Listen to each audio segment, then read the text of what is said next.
Palais de l'Élysée, ce mardi 3 septembre 2019. C'est l'heure de la grande réception. Toutes les dispositions du cérémonial sont prises et la compagnie de la garde républicaine se positionne.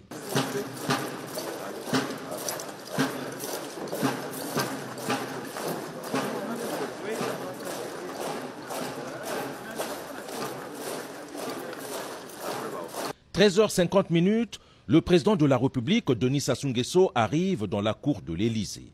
D'un pas ferme, il marche à la rencontre de son homologue Emmanuel Macron, qui à son tour a descendu toutes les marches du perron du palais pour accueillir son hôte. La réception tant attendue est chaleureuse et cordiale. En tout cas, la première poignée de main et la fraternelle accolade des deux hommes d'État disent tout. Avant de faire leur entrée dans le hall, Emmanuel Macron et Denis Sassou Nguesso servent à la presse une deuxième poignée de main, signe d'une salutation amicale appuyée qui, à n'en point douter, augure de la bonne ambiance qui prévaudra lors des échanges en tête-à-tête.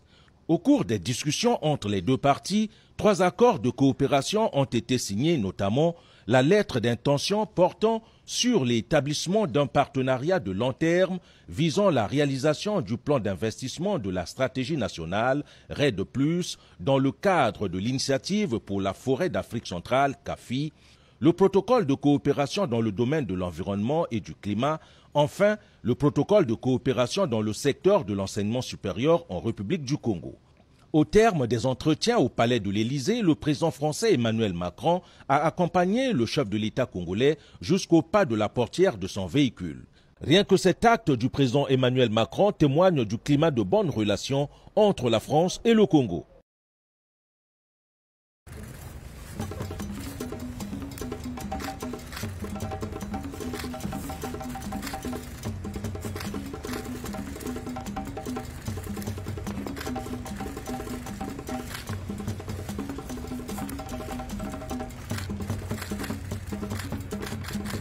Paris.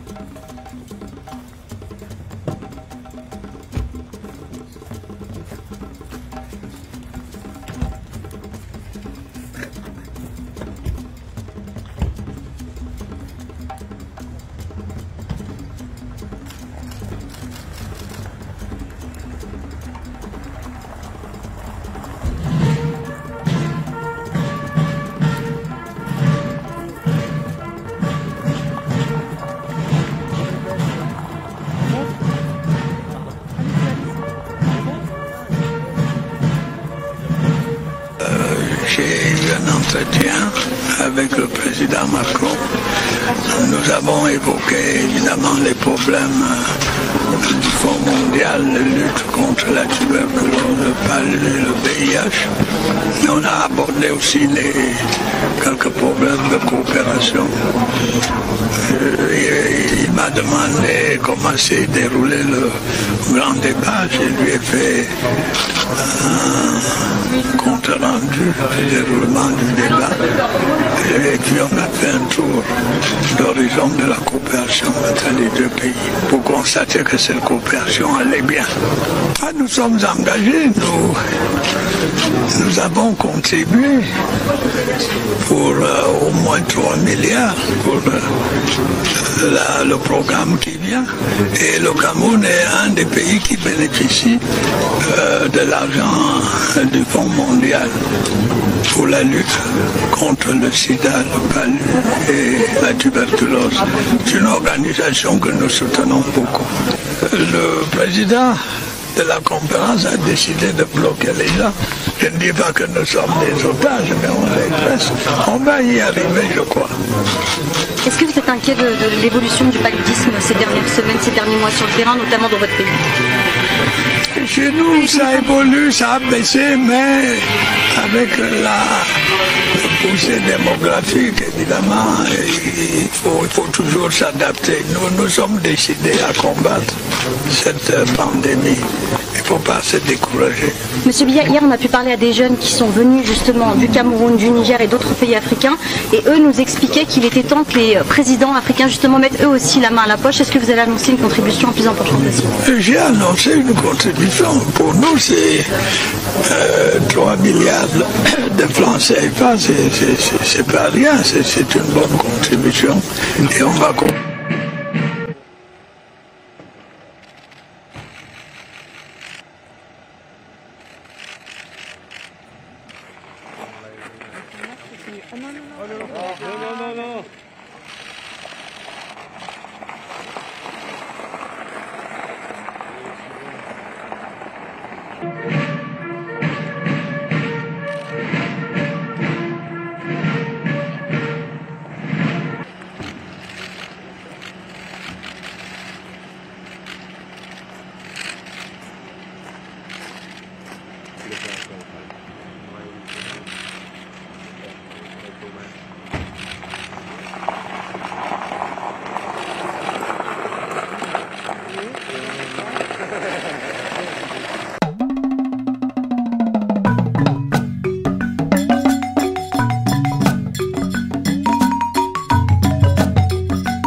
La rupture avec la France-Afrique annoncée en début de quinquennat a été largement confirmée sur le plan des petits arrangements financiers qui existaient sur une grande échelle entre les potentats africains et la classe politique française.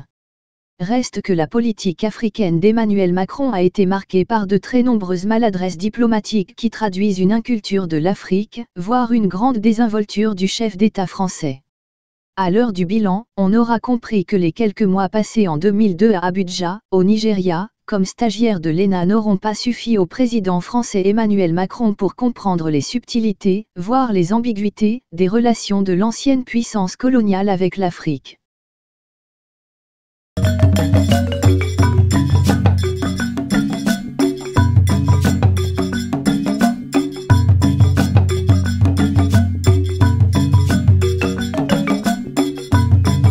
Le président français nouvellement élu Emmanuel Macron a rendu visite ce vendredi 19 mai aux forces françaises de l'opération Barkhane à Gao, au nord du Mali.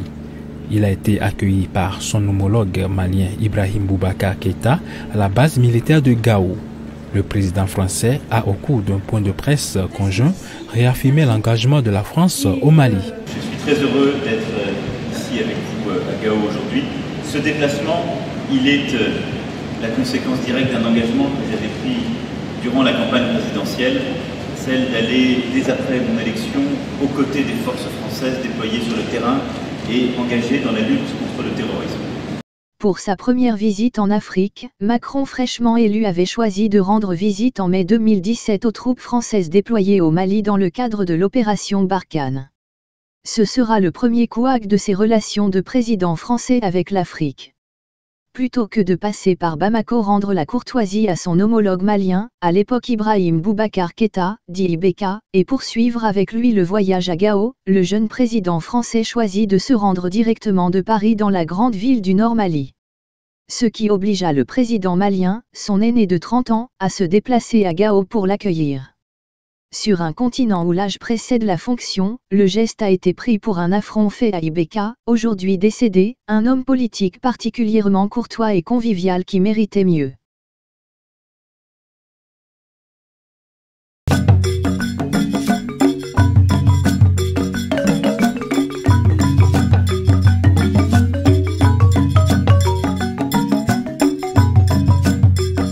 Le nouveau français avait choisi en novembre 2017, Ouagadougou, la capitale burkinabé, pour débattre sans tabou avec la jeunesse africaine et annoncer les nouvelles orientations de son quinquennat en matière des relations franco-africaines. Parlant de son homologue burkinabé qui sortait de l'amphithéâtre pendant son discours, Macron avait osé cette plaisanterie, il s'en va réparer le climatiseur. Ce discours qui consiste à dire « mon problème, ou dès que j'ai un problème, c'est toujours la France », c'est pas un discours qui permet de tourner la page. C'est pas un discours qui permet d'aller de l'avant. Donc je vais répondre à chacun de vos points, mais je vais répondre avec la bienveillance ambitieuse que j'ai pour notre relation, et pas la revendication un brin haineuse qu'il peut y avoir dans certaines interpellations. Parce qu'on ne construira rien là-dessus. Interrogez-vous sur le sous-jacent psychologique qu'il y a derrière votre interpellation et l'enthousiasme que ça a créé. C'est quelque part, vous me parlez comme si j'étais toujours une puissance coloniale. Mais moi, je ne veux pas m'occuper de l'électricité dans les universités au Burkina Faso.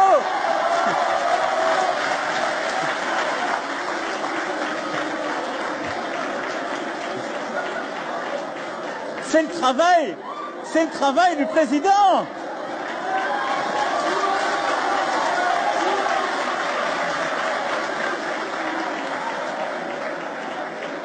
Alors par contre, je vous rassure, du coup il s'en va, reste là.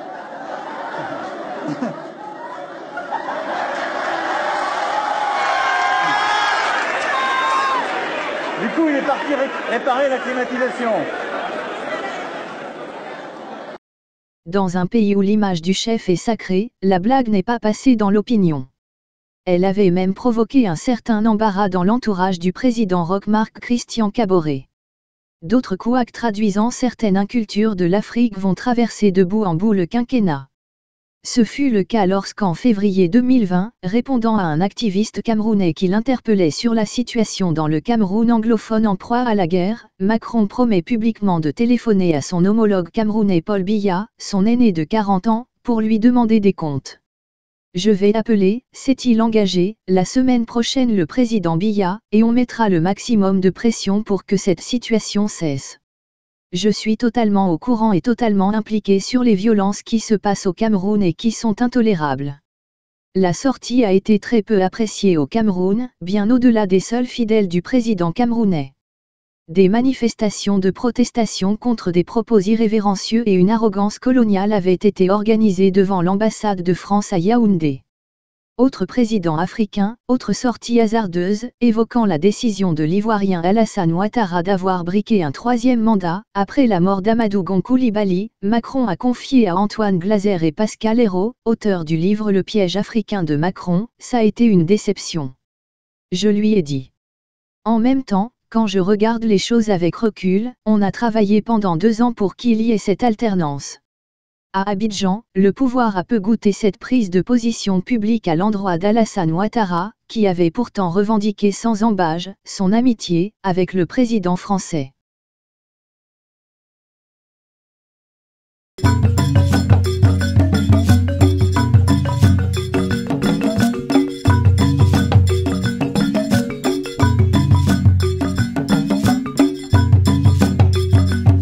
Le courant n'est guère passé entre Macron et ses nombreux homologues africains pendant le quinquennat. Lui mettant en avant son statut de président de la France, ex-puissance coloniale, et eux s'abritant derrière le respect qu'il leur devait en raison pas seulement de leur fonction, mais de leur âge. Mais l'incompréhension ne s'est pas arrêtée au seul rapport entre chefs d'État. Elle a également touché les institutions sous-régionales africaines. Comme en décembre 2019, lorsque Macron annonce à Bruxelles, en marge d'un sommet de l'OTAN, une réunion entre lui et ses homologues du G5 Sahel, Burkina Faso, Mali, Mauritanie, Niger et Tchad.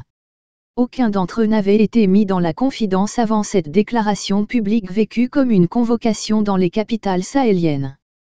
L'Élysée avait dû plaider une erreur commise de bonne foi avant de reprogrammer le sommet en janvier 2020 à Pau, dans le sud-ouest de la France.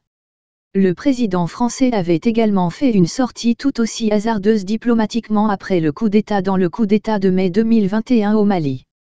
La communauté économique des États indépendants de l'Afrique de l'Ouest avait alors concédé que le colonel Assimi Goïta dirige cette seconde transition, à condition de respecter le calendrier initial de transition qui prévoit la tenue de la présidentielle en février 2022. Macron avait publiquement critiqué la position de l'organisation sous-régionale. Ce qui a alimenté le procès en ingérence et arrogance coloniale contre la France. Le ton et la posture adoptés par le président français dans le bras de fer avec la junte malienne ont fini par faire le reste et donner aujourd'hui à la France un niveau d'impopularité dans les opinions publiques qu'elle n'a jamais eu en Afrique de l'Ouest et au Sahel. Le quinquennat qui a débuté par un couac s'achève par un autre couac avec l'annonce de Macron de son intention d'appeler son homologue ghanéen Nana Akufo-Addo, président en exercice de la Communauté économique des États indépendants de l'Afrique de l'Ouest, pour lui demander de sanctionner le Mali pour avoir coupé le signal de RFI et France 24.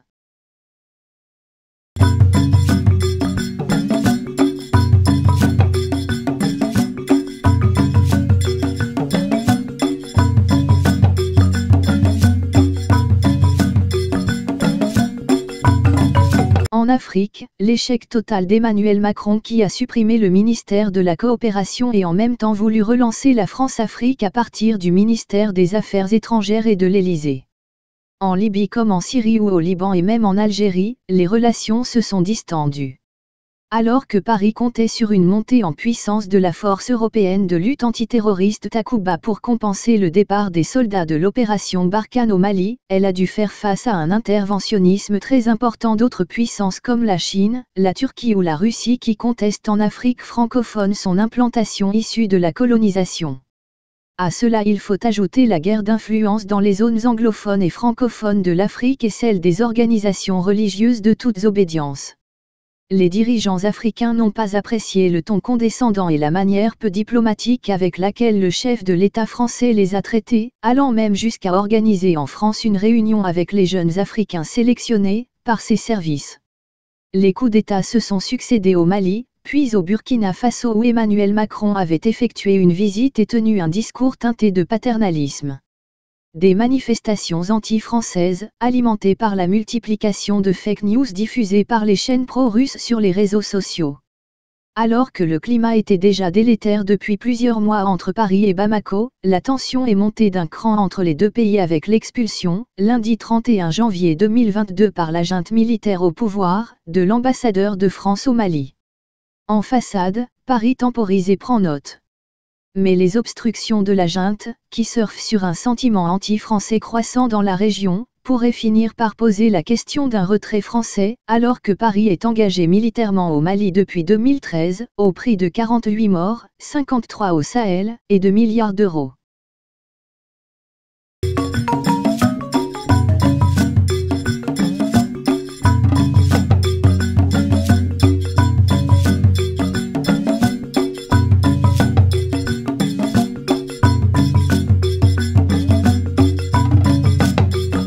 Pour le directeur de l'Observatoire du nucléaire, Stéphane Lhomme, le Mali est aussi au cœur d'une région qui est devenue un important enjeu économique. Sel, or, calcaire, voilà autant de ressources minières exploitées au Mali et qui attirent des investisseurs de divers horizons. Alors que plusieurs autres ressources du pays, comme le fer, la bauxite ou le pétrole, restent encore largement inexploitées, le plus grand intérêt d'un pays comme la France est surtout de garder la paix au Mali, notamment pour protéger ses gisements d'uranium au Niger voisin. La présence militaire française vise directement à sécuriser l'approvisionnement des centrales françaises en uranium, même si depuis plusieurs années et suite aux menaces contre le Paris-Dakar, la course a dû être exportée dans d'autres déserts du monde, la France diversifie ses sources d'approvisionnement en uranium, une grande partie est encore extraite des mines du nord du Niger, une zone désertique seulement séparée du Mali par un trait sur les cartes géographiques. Mise à jour le 17 février 2022, la France confirme son départ du Mali. Emmanuel Macron refuse de parler d'échec et parle de sensibilité des populations de la région qui ont changé, de redéploiement des forces françaises au sein d'un engagement européen dans le cadre d'une coopération transfrontalière pour le Sahel. Il annonce l'intégration des États-Unis au programme de développement en faveur des populations civiles.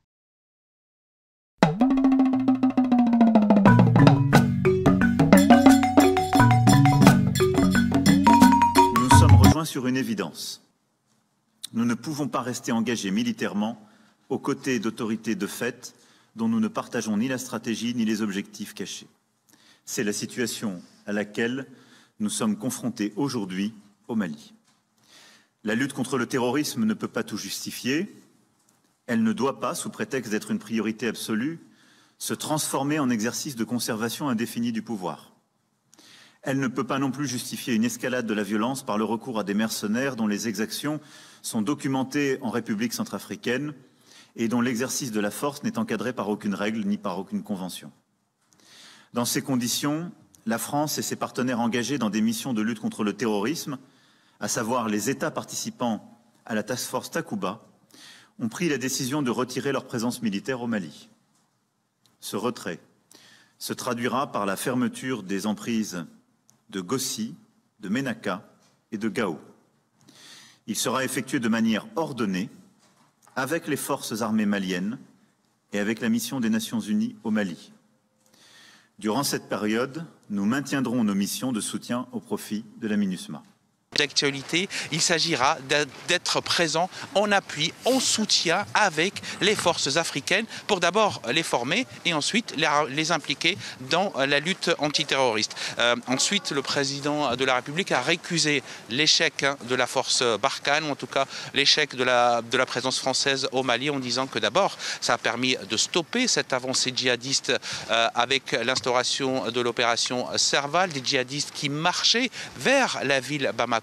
Le président Emmanuel Macron l'a dit, sans l'intervention française et à la demande des autorités maliennes et africaines, eh bien l'État-nation du Mali se serait effondré. Il s'agit de continuer la lutte antiterroriste, mais le président de la République a quand même